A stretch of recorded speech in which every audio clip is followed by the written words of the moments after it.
Thinking, wondering, my curious fellows, how are you? So friends, the matter is this: in the 18th and 19th centuries, Europe was developing very rapidly. Industries were being established, even the poorest people were getting jobs, and the standard of living was improving compared to before. Now, since industries were producing goods at a rapid pace, a large amount of raw material was also required to manufacture these products.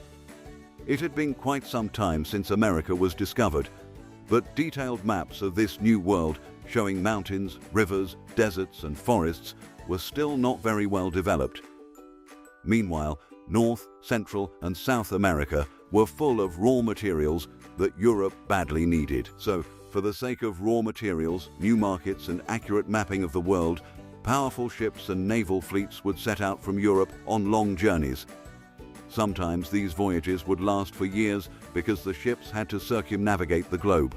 During these journeys, recording the conditions of new lands, taking precise measurements, conducting experiments, making drawings of regions, capturing a member of newly discovered tribes, learning their language and teaching them their own, these were all part of the missions. These grand ships would also carry naturalists and scientists, because along with the discovery of new lands and markets, thousands of new animals and plants were also being found. The naturalists, biologists, and zoologists on board would document these creatures and collect fossils from around the world. Fossils, as you know, are the remains or traces of organisms that died millions of years ago. When these naturalists observed thousands of new animals and plants and collected their specimens, they faced a major challenge: how to classify them, which organism should be placed in which category. For example, if a snake was found, which species did it belong to? If an animal resembled a monkey, how should it be categorized? If something looked like a cat, where would it fit in the classification of species? Friends, a species is a group of organisms that can interbreed and produce offspring that can themselves reproduce.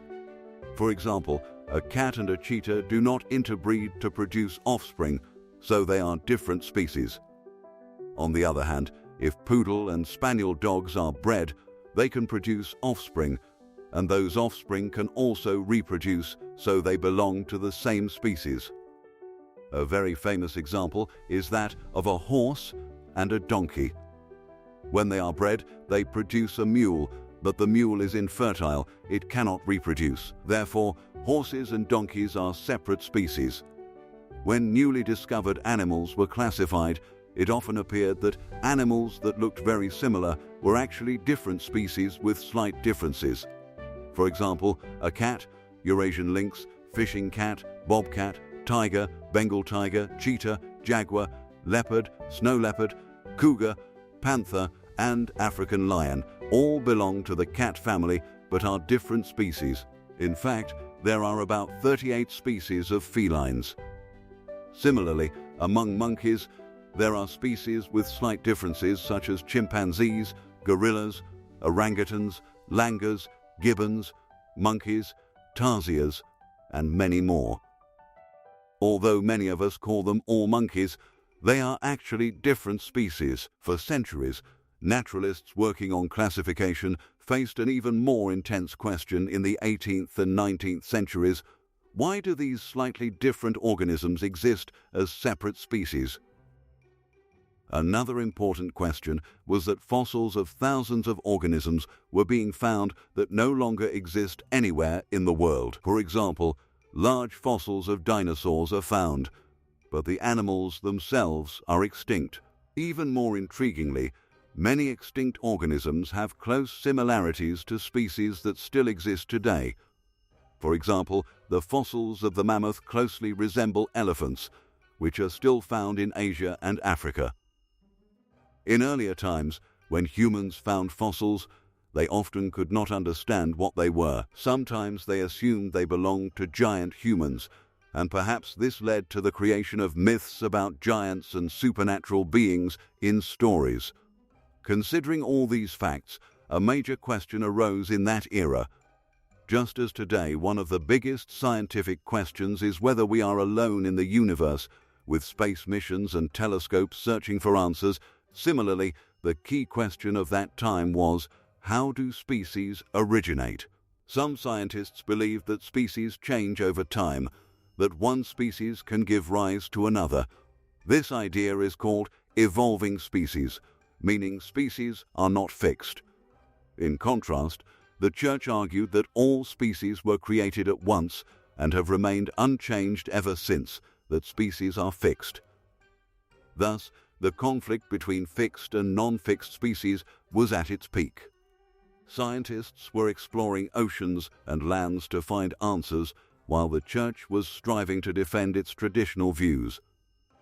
In this context, a British ship called His Majesty's Ship Beagle, commonly known as Ns. Beagle the Sioux, was sent to South America and the Pacific Ocean for a geographical survey.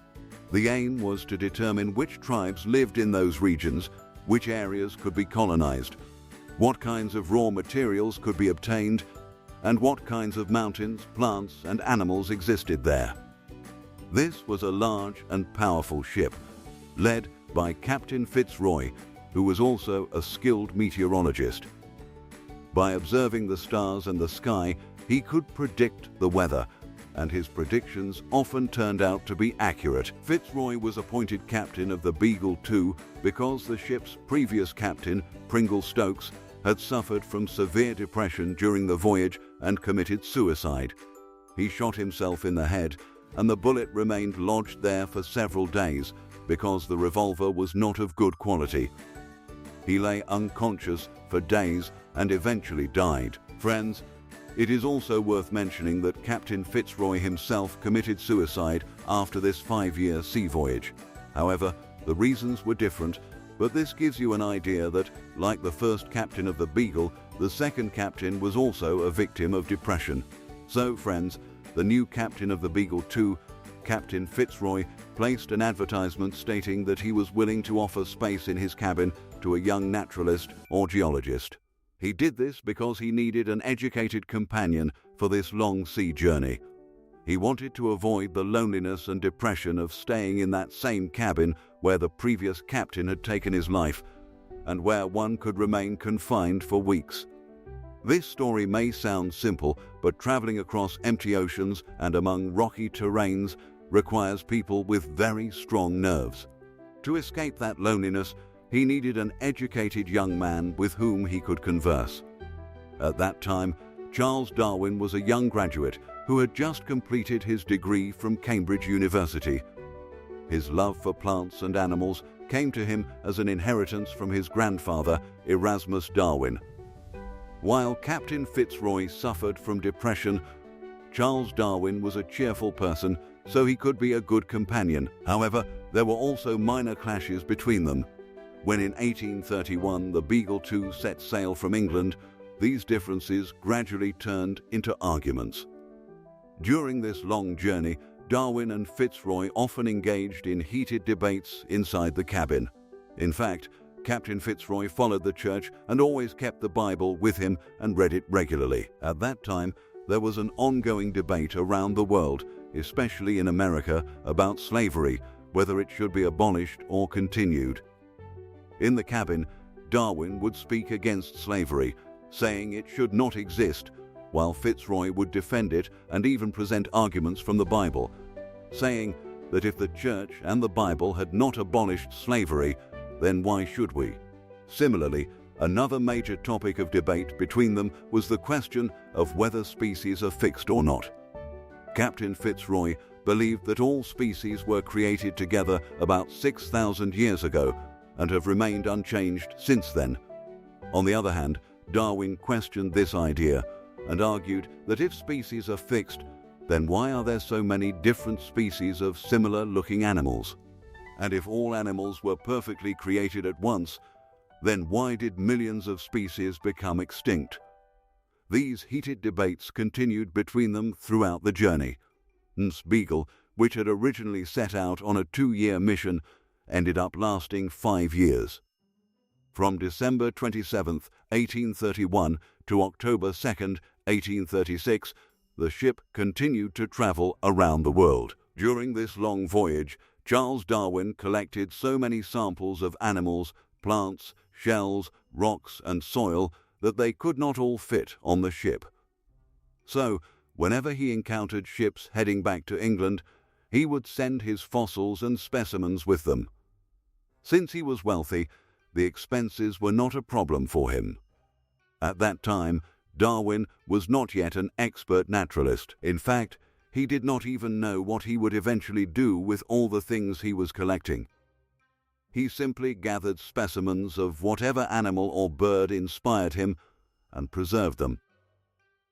Captain Fitzroy often scolded him, saying that he would sink the ship by filling it with bones, but Darwin did not stop. Eventually, the ship reached the coast of present-day Argentina in South America, almost the same place where the previous captain had taken his life. Darwin had a strange habit. He would taste almost every animal he discovered. As a child, he used to collect beetles and insects from the forest, and even put them in his mouth. Once, a beetle released a bitter substance in his mouth, making him quite ill, but he still did not give up this habit. Because of this, his friends used to joke that many animals in the world would go extinct simply because Darwin would eat them. Due to this habit, in Argentina, he ate the meat of an armored animal called an armadillo. At the same place, he found a fossil fragment of a much larger animal similar to the armadillo. Later, he discovered more fossils of this giant creature. This indicated that a very large armadillo-like animal once lived there but had now become extinct. This raised a question in Darwin's mind. Why is it that in the same place, one similar animal still exists while the other has disappeared? Could there be a link between them? Could the smaller armadillo have evolved from the larger one? Darwin noted these observations and continued his journey. When he turned 26 and 4 years of the voyage had passed, the ship reached the famous islands that would later become historically significant, the Galapagos Islands. These were about 17 small and large islands. These islands were home to very large tortoises. Since in Old Spanish the word for tortoise is Galapagos, the islands came to be known by this name. Upon arriving there, despite his poor health, Darwin would sometimes sit on these giant tortoises as if they were horses. He would take his red notebook, sit on a tortoise, and continue writing his observations. This shows how large these tortoises were and how lively Darwin was. Inspired by him, other crew members also began doing the same. Darwin was even more amazed, not by their size, but by the fact that different islands had different types of tortoises, around 15 different species. Each island had its own distinct type. On islands where water and vegetation were abundant, tortoises had shorter necks and round shells. On drier islands, tortoises had longer necks and flatter shells so they could reach food more easily. The differences were so clear that local people could identify which island a tortoise came from just by looking at it. Similarly, the finch birds on these islands were also different. On islands with hard seeds, finches had strong beaks. Where insects were abundant, they had thin beaks, and where food had to be extracted from tree bark, they had long beaks. From all these observations, Darwin concluded that originally a single species must have arrived on these islands, and over time, due to different environmental conditions, it evolved into different species. When the connection between the islands was cut off, the organisms on each island began to change according to their own environment. That evolution went very far, extremely far. For Darwin, this was also a very important piece of evidence. In a particular region, the fossils that are found often resemble animals that are still living in that same area. He had observed this before, and he noted it again in the Galapagos Islands. Although the living animal was not exactly the same as the fossilized one, it appeared to be a later form of that fossil species. This fact also supported his idea that species are not fixed. They change over time. Those species that can best adapt to their environment survive, while others become extinct. With this understanding, Darwin completed his journey around the world and returned to England on October 2nd, 1836, after nearly 5 years. He now had thousands of samples of animals and plants. He spent more than 20 years researching them. He clearly understood that species evolve, but the question remained, why do they evolve? Under what law does this happen? He believed that just as the sun, gravity, and seasons follow certain laws, evolution must also follow a natural law. During this period of deep thought, Darwin read an essay on population by the British mathematician Thomas Malthus. In it, Malthus explained that population cannot grow indefinitely. If it does, there will come a time when food becomes scarce and the number of people exceeds available resources. According to Malthus, nature imposes a positive check to restore balance. When resources are limited, people compete, wars occur, famine and disease spread, and eventually the population is reduced to a level that available resources can support. This idea greatly influenced Darwin. He realized that if humans struggle for survival due to limited resources, then the same must be true for all living organisms, because resources are limited everywhere. This is where Darwin's theory of evolution began to take a clear shape. He proposed that there is a constant struggle for survival in nature. The organisms that are better suited to obtain limited resources are more likely to survive. Among those survivors, the ones that reproduce more will pass on their traits. For example, a bird with a short beak cannot survive in an environment where food requires a long beak to access. Similarly, a tortoise with a short neck cannot survive in areas where food is out of reach. In this way, nature automatically selects which species will survive and which will not. Within any species, those individuals that have even a slight advantage in adapting to their environment are more likely to survive and reproduce. For instance, if foxes enter a grassland, only those rabbits with longer legs, who can run faster and hide more effectively, will survive. Over time, only long-legged rabbits will remain there, while others disappear. In another area without foxes, even short-legged rabbits may survive. Over time, these populations can become so different that they form separate species. Thus, Darwin concluded that species evolve through a process called natural selection. According to him, this process is extremely slow and takes millions of years. Those organisms with advantageous traits survive and eventually form new species, while others die out and their remains become fossils. In this way, Darwin answered one of the biggest scientific questions of his time. His theory also made predictions. If it is correct, more transitional fossils should be discovered linking past and present species. It also implied that the Earth must be billions of years old, since evolution requires vast amounts of time, contrary to the Church's belief that the Earth was only a few thousand years old. Another prediction was that the science of genetics would eventually support the theory of evolution, although at that time, DNA and genetics were not yet well understood. Darwin was among the early thinkers to consider such ideas. He wrote down his theory and kept it private for some time. His theory was based on clear facts: the existence of fossils, variation within species, competition for resources, and differences among organisms in different environments. In 1837, Darwin wrote "I think" in his notebook and drew a branching diagram, what later became known as the Tree of Life.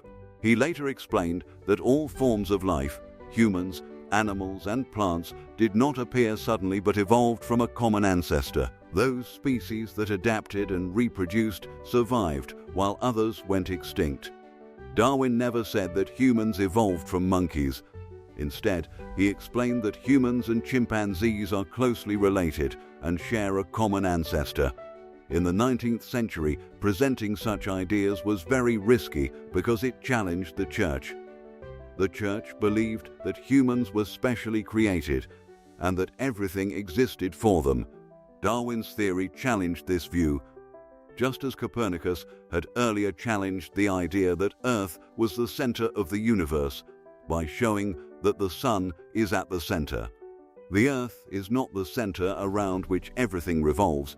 Rather, the Earth itself is a body, just like other planets, that revolves around the sun.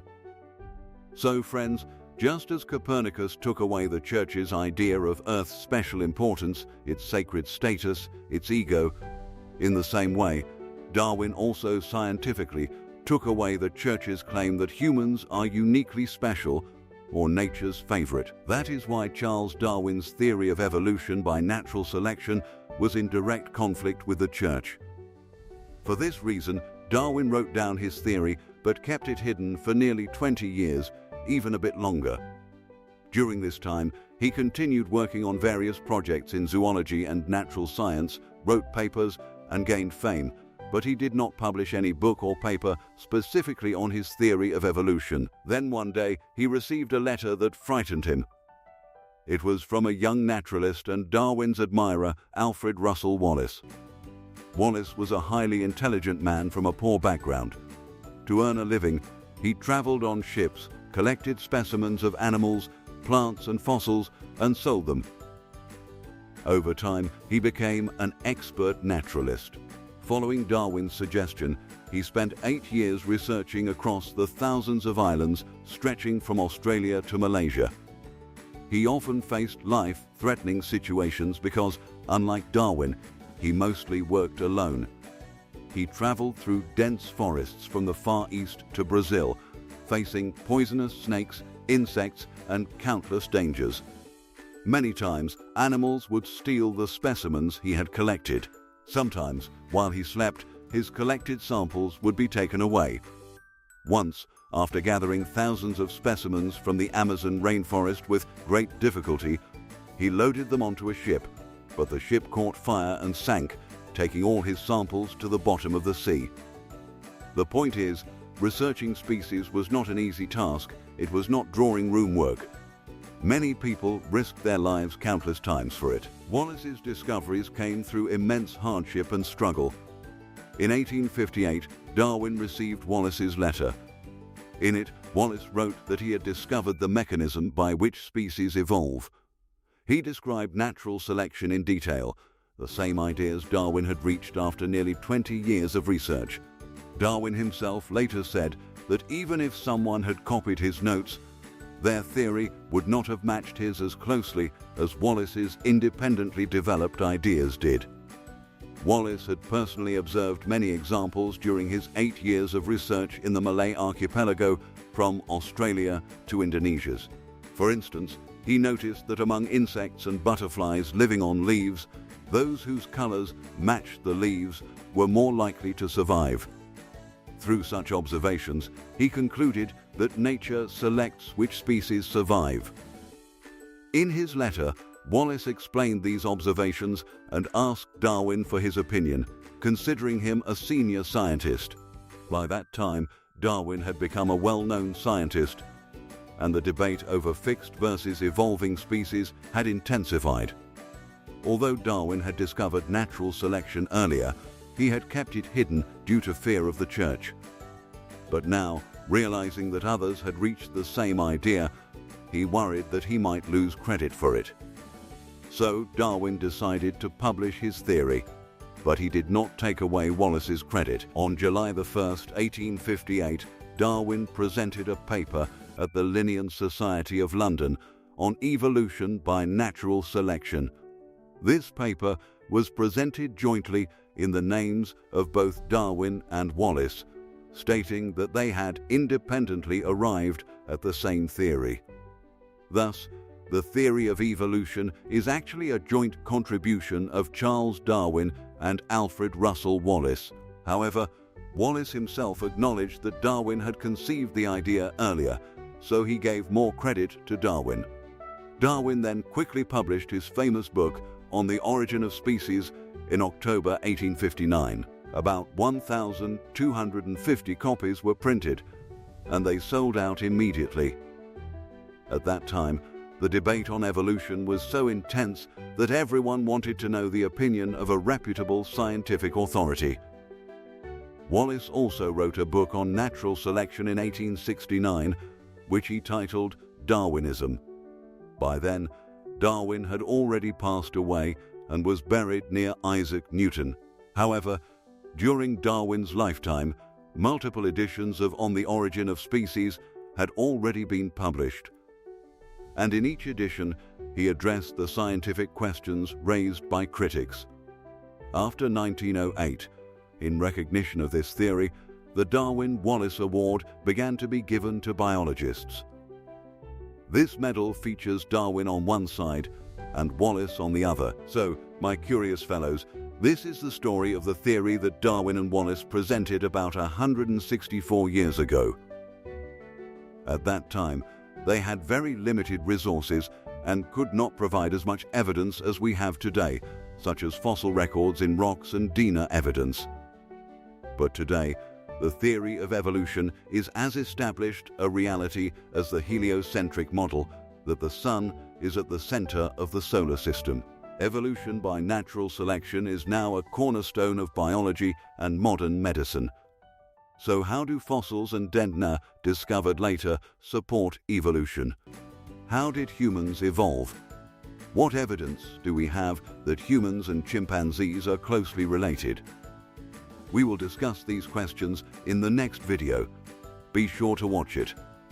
And if you have any questions or comments after watching today's video, do share them. Also, if you want to understand what a scientific theory is, how theories like atomic theory, continental drift, gravitational theory, and Einstein's theory of relativity were proposed and proven, and how even a single piece of contradictory evidence can challenge a theory, then be sure to watch.